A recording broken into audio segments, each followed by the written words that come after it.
Maybe you've heard my friend on here, Bill, KB3 Whiskey Lima. Are you pointed back out to Connecticut yet and hearing K1IIG? Go ahead.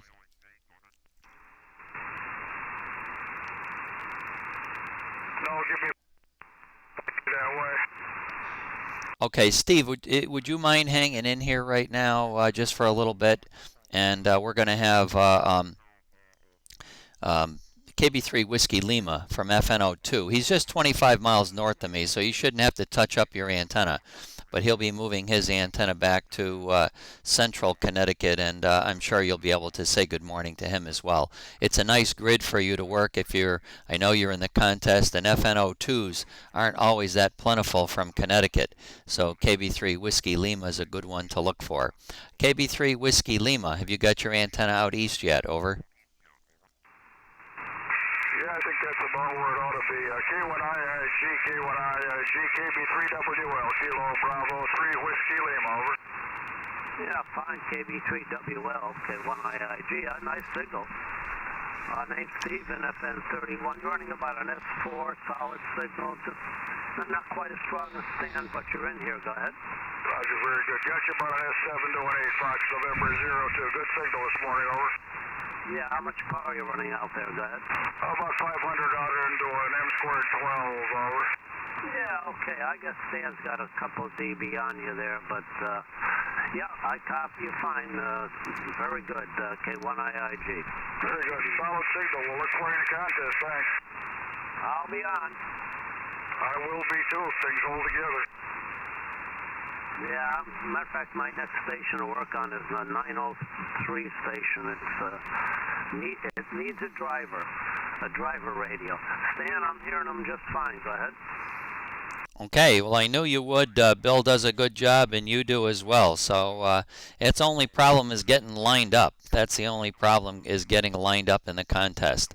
So 73, we'll talk to you guys later. KA1 Zulu Echo, Portable 3 clear. 73 is all.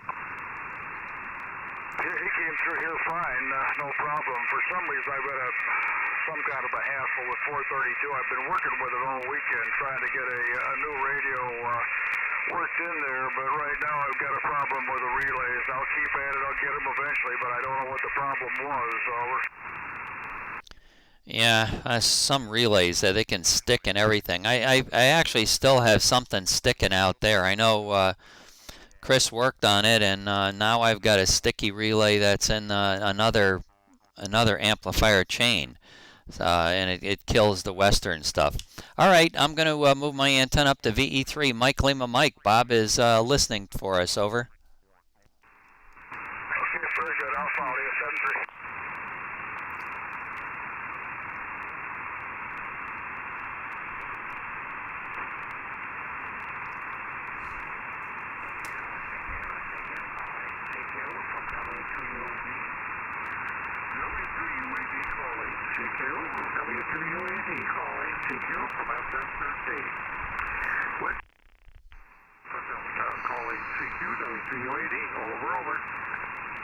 W2UAD and VE3 Mike Lima Mike, KA1ZE Portable 3. Heard you calling CQ, Ken, so hopefully you're hearing me. I got KB3 Whiskey Lima with me as well, Ken. W2UAD, KA1 Zulu Echo Portable 3.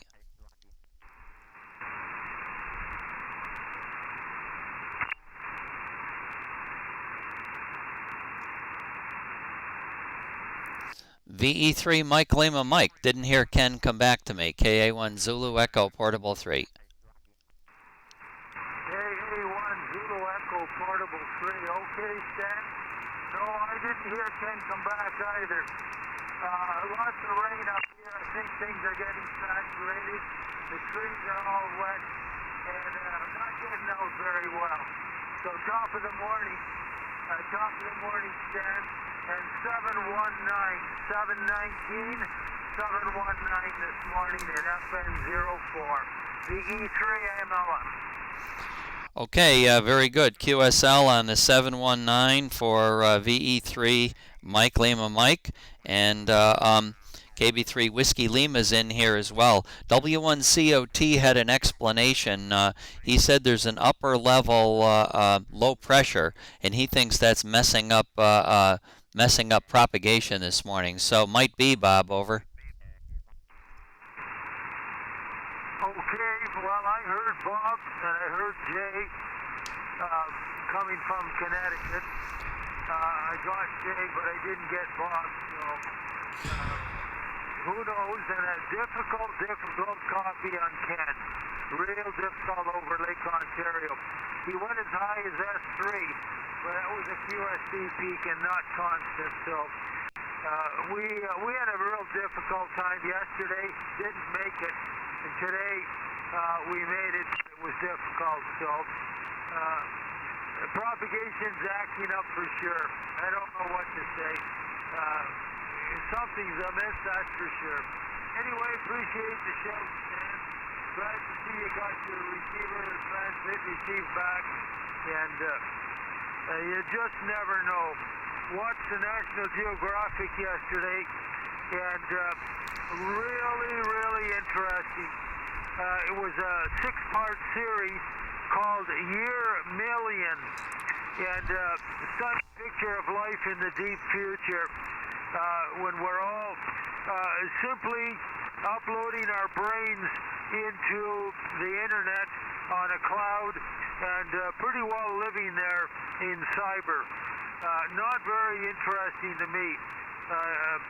Discarding the body and making our electronic device connection through the world permanent on the internet. It sounds like that's where we're headed. We've come so far in the last couple of decades, so I don't know. If you get a chance, that is one stunning series to watch.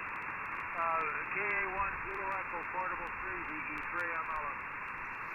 VE3 Mike Lima Mike KA1ZE Portable 3. Oh man, that sounds unbelievably exciting and interesting, really. I can't imagine not being able to enjoy eating. As we age, well, I can tell you a brief story. My Linda and I were pre-Cana conference couples, so we interacted with people before they got married in the Roman Catholic Church, and we gave our ideas basically and shared our experiences and let them know that there's a lot going on when you get married. So anyway, I remember listening to a priest. He talked about the subject of sex, and in your cyber world, sex is going to be clearly something that we're going to have to deal with in a different way, if at all, and probably not at all. But as he said to the couples, he says, no matter how much you think you really like sex, and believe me, some of the young couples were very, very smiley and very much into that. It's only such a small percentage of your life. If you were to make a pie chart, it would be just a sliver of your life. So not worried so much about that, Bob, but I am worried about the lack of good food. I enjoy food, and I think that's a good reason to be alive, too. VE3 Mike Lima Mike, and I'm on a soapbox, and there's other people waiting. KA1ZE Portable 3. Go ahead, Bob. All right, 100% coffee, Stan, 100% coffee, and it's absolutely right. We enjoy our life here with 5 senses, and as of lately with our electronic devices, most of those senses, sight and hearing especially, are enjoyed through electronic devices, through the internet in digital mode. And that's going to become more and more prevalent as they study the brain and all the electrical impulses and how it works, so that you can take your identity and upload it into a cloud, and then from there you can expose yourself to a new identity which you create in visual reality in the world of programming. And if you submit to all the programming parameters, they will control your life, and you will do all of your interacting through your senses in an artificial intelligence created on the internet. And you'll be able to discard your body after you upload your brain into a cloud. And that's what it was all about. Hundreds of years from now, you will literally leap into a cyber world. You'll be able to touch and feel the emotions and the fear, and they'll be beamed right into your brain. You'll be able to become whatever you want in whatever virtual world you want, and that's how they stated it. Have a good morning, Stan, and it's interesting to watch from National Geographic. Terrific. I'm hearing John in there, JFE as well. Yeah, that does sound interesting, Bob. Fortunately, they said it was going to be a lot of years away from here, so we're on the tip of that sort of thing, and in our lifetime, we won't have to worry about it. But uploading the brain, I guess that's all about living forever, too, kind of thing. You would never expire, but the cloud would get bigger and bigger and bigger. Hi. Okay, KB3 Whiskey Lima, KA1ZE Portable 3.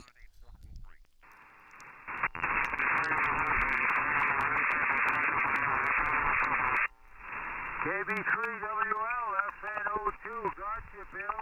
I got you, Bill.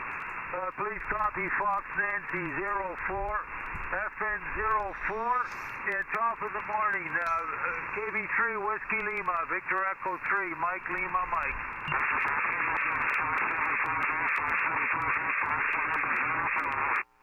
Okay, sounds good, Bill, sounds good. Have a good morning. Thanks for the show, DE3MLM.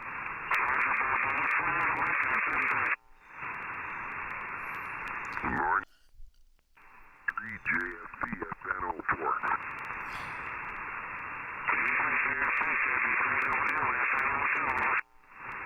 How's everything down your way this morning? We got nice rain up here. Can't live without it. Now we get it every day.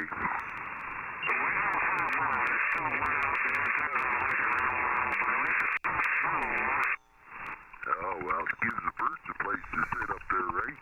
And that Stan will probably agree to that.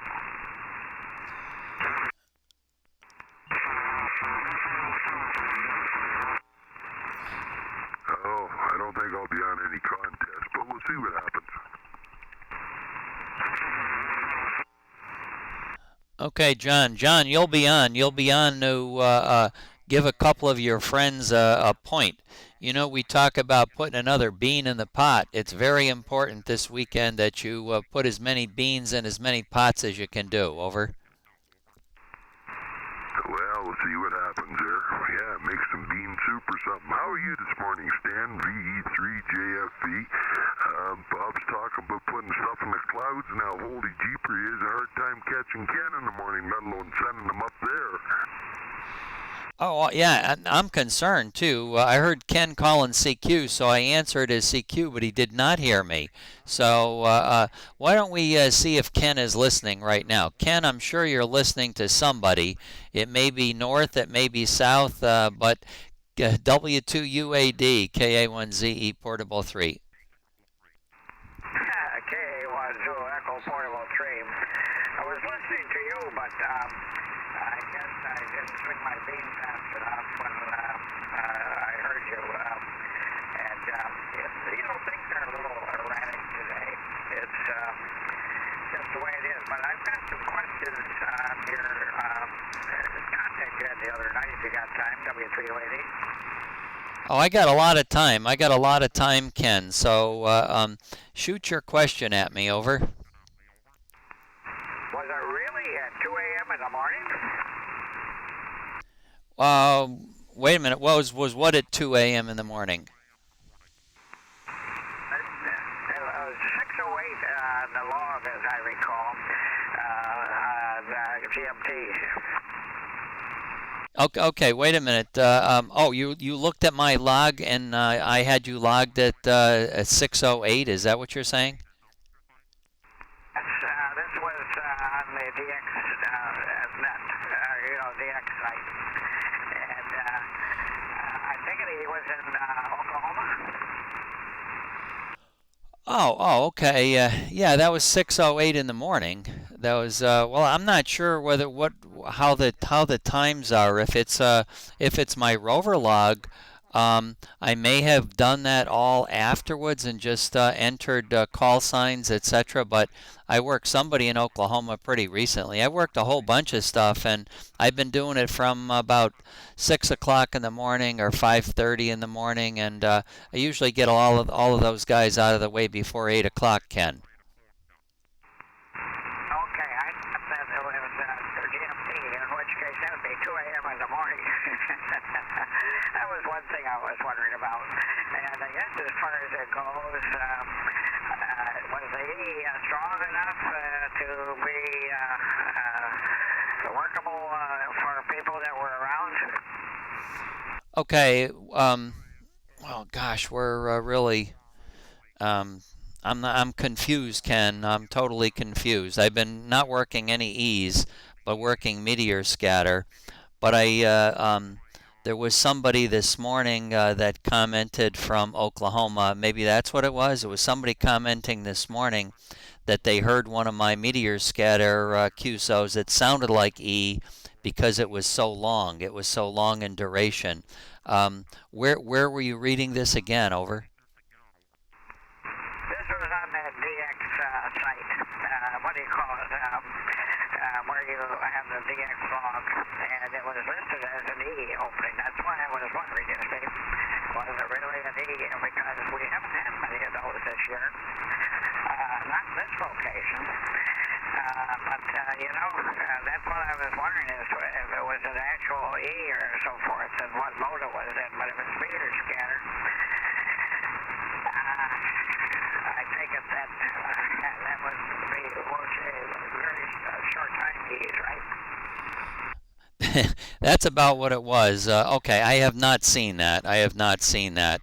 So that was must have been somebody reporting my meteor. There was somebody that did comment about that. What is it, a KB7IJ or something like that? I've worked him before on meteors, but he commented this morning that listening to me trying to work somebody else, he heard me for the entire sequence. So, and he said it sounded like E's. So he must have felt as if it was E's. I didn't make any contacts in that, Ken. I did not contact him. He said he was in silent mode. His wife was still sleeping, so he wasn't going to get on the radio. But that was just this morning at maybe, oh, I don't know, 5:30 in the morning or 6 o'clock this morning, Ken. Over. Well, actually, this contact was a couple of days ago, and it was in EM25, and it was a 5, I think an N5 something, and that was listed in the log as an E, and there were some other E's listed at the same time, but not from this location. You were the only one that apparently had worked the E's, and so I was wondering, whether it really happened as an E or not. And I was curious because we're sure looking for E's, but it's not easy to find an E. Yeah, okay, Ken. I wasn't. No, those were all meteor contacts. I'm looking. One day I worked EM. I don't know, EM 12 and 13 and EM 25, and I've worked EM 73, EM 74. I've worked a whole bunch of stuff on meteors. It's been very successful, and working down into Arkansas, Oklahoma, and Texas. So I work several Texas stations too. But that's no E's. That's just EM12 and EM13. That's the grids I was looking for. I'm sure it was just a meteor contact, Ken. Nothing, no big deal. Okay, I was just curious because, there was a high MUF listed on QRZ for that day on 2 meters. So, you don't know which information is which, if you know what I mean. And I went to the site, the MUF site, and it listed that the MUF was 40 44, 45, which is a little short of 2 meters, I think. Yeah, absolutely, absolutely. Well, sometimes when you get a spotting thing going, somebody's going to misenter some information. That's called GIGO.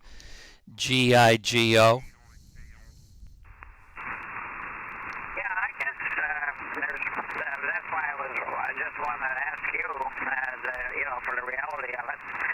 But I guess we're still looking for the first E in this area. Boy, I tell you, I think we had 2 short E's last summer. I think that I have to look through the logs, but I think there were only 2 short E's. One was to the west, and one was to Florida. Well, I think Brandon, didn't he work Arizona? And I think KATQK worked some stations on E's as well, Ken. So I think there have been, last week or the week before, there were some E contacts made. Not out as far as we are, though. Anyway, Ken, good to get you. I'm in FN01. I don't think you told me your grid square, and I haven't worked FN13 in days, so I'm hoping you haven't moved over. Sorry about that. No, I was just curious because I was hoping that if it was E's, it might be a forecast of things to come, Arizona, I've never worked anything on the other side of the Continental Divide. I haven't worked New Mexico on this side or Montana on this side either. And Arizona, you got to go across the divide. Well, the divide isn't that high, I guess, and what they miss where in Arizona it is. But that's a long haul. But you understand he is 400 miles closer to it than I am, so probably it's about the same distance as, but working across the divide, I would guess, is a real tough thing to do. I think he mentioned 1,600 miles or something like that, so that's like right on the limit, I think, of E's. And then there were some E's over in Europe yesterday or the day before on 2 meters. That's what I had heard. So I think that, it may happen. It may happen. Anyway, a lot of people in here, Ken. I'm not going to hold it up too much here. KB3 Whiskey Lima, KA1ZE Portable 3.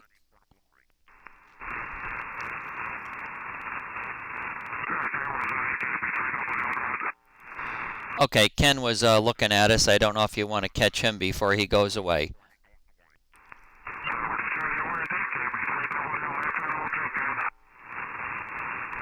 Okay, I got you now. I've got you now. I did get your grid squared out. And so if you'd give it to me, Bill, KB3WL, W280.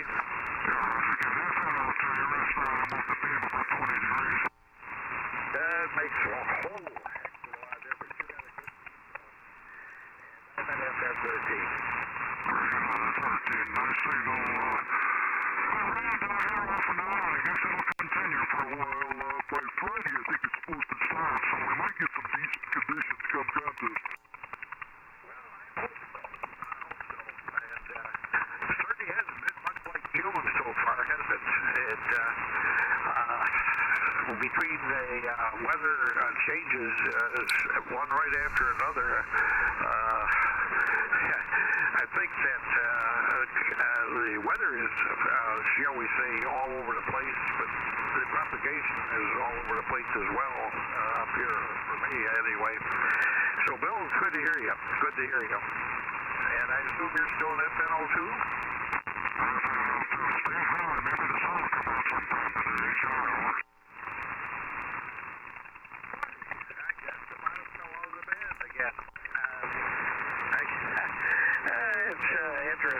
Interesting.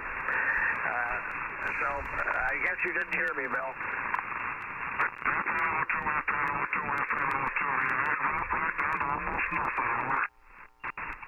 No, QSB is alive and well.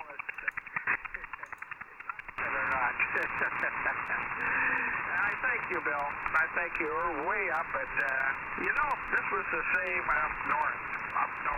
The conditions are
Okay, very good, Ken. All right, I'm going to stand by. Bill, I want to make one tweak on my receiver, so I'm going to ask you in a minute to make a transmission. I'll be right back.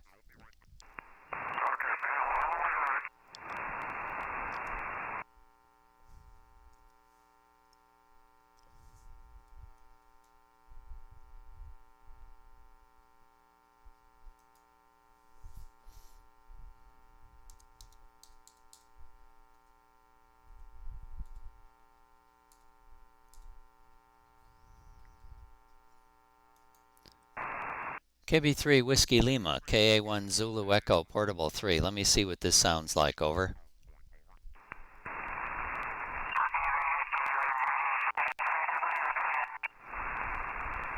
Okay, very good. Well, congratulations. You can still wipe me out.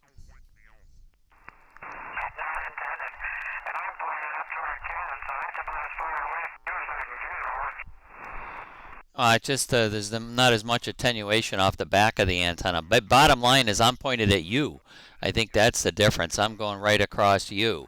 So that's the reason for the struggle for sure.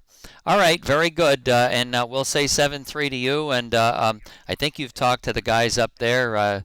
You did talk to John and I think Ken, and you've talked to Bob. So I'm going to QSY, I think. So we'll talk to you later. KB3 Whiskey Lima, KA1ZE Portable 3.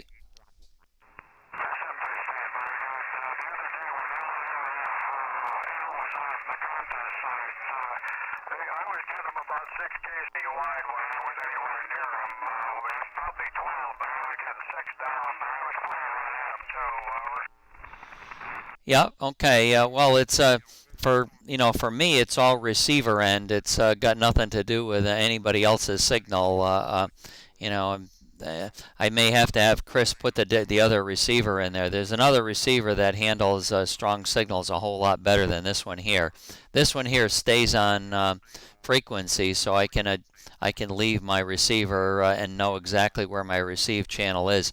The other one is a little drifty, not horrible, but I mean it's enough so that you have to tweak it, a few tenths or a little bit more sometime, and not easy if you want to just leave the audio on so somebody knows that's 205. Anyway, I'll talk to you later. KA1ZE Portable 3.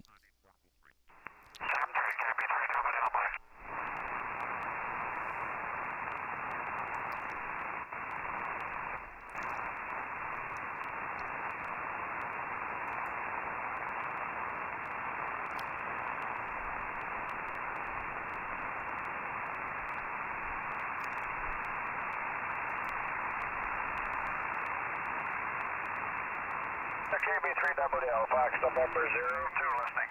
15 ANS, KB1WY, over.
KB1WY, KB3 Whiskey Lima.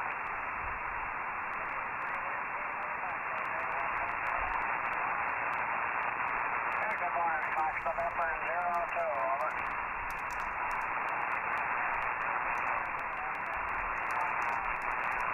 QSL, FM 31. West and Nasty's supposed to clear up by the weekend, we hope, over.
I don't know, Ron, if you're on live stream looking at this thing, but you can see I got a noise level that's 10 dB above normal, so you're never going to make it through that.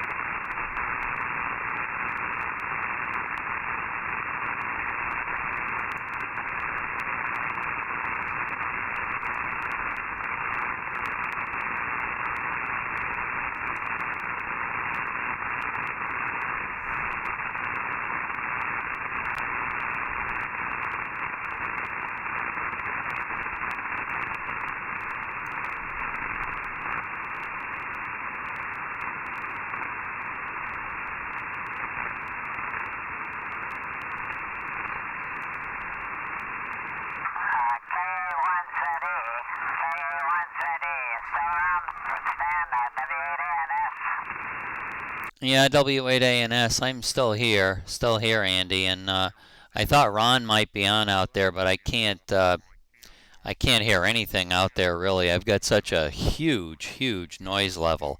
How'd you do this morning? Over. I managed to work the 3 Connecticut stations. A little struggle with Pete, although I heard him pretty strong when he was working you earlier on 205, but you got to catch those peaks. But I got a lot of intermittent line noise this morning, especially to the east. Surprisingly, it's fairly quiet to the west where I usually have my line noise. I did not hear Ron in there. So if he was around, he didn't respond. But I assume that he just wasn't around.